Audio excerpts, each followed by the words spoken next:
What's up, PC gamers? Let's look back over the last month of games and see what goodies we had to feast on, so when your 20-something contrarian friend who's lost their luster for life says, "God, games have really fallen off, what's even released recently?" you actually have something to tell them. The month started with the surprisingly strong Souls-like Wo Long, which throws you right into the fray with a first boss that will put many players off, but it's well worth making it past. Then we were taken to the Wii era in supernatural shooter Fatal Frame Mask of the Lunar Eclipse.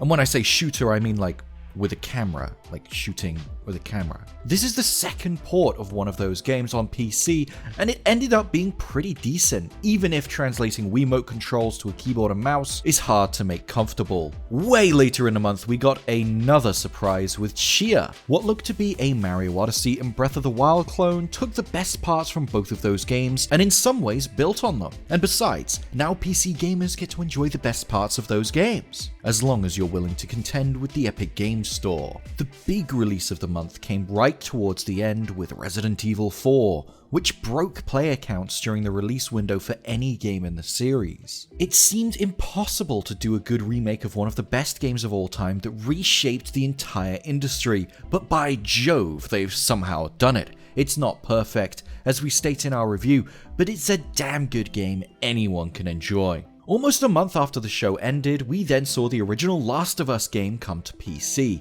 And there it is! It's there! You can play it, you can finally play it. Honestly, I just can't wait to see the mods.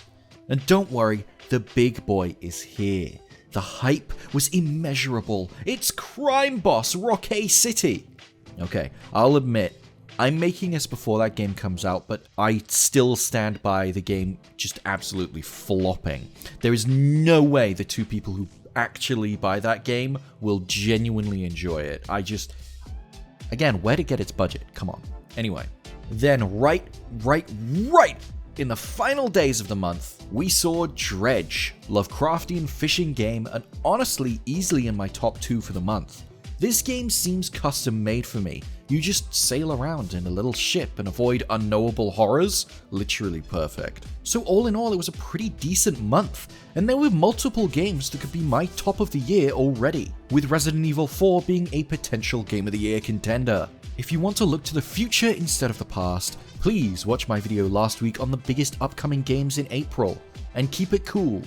Except your one friend who would rather only see the emptiness in the world instead of the wonder. What was your favorite game from last month? Tell us in the comments below, and whilst you're down there, be sure to like the video and subscribe to the PC Gamer channel.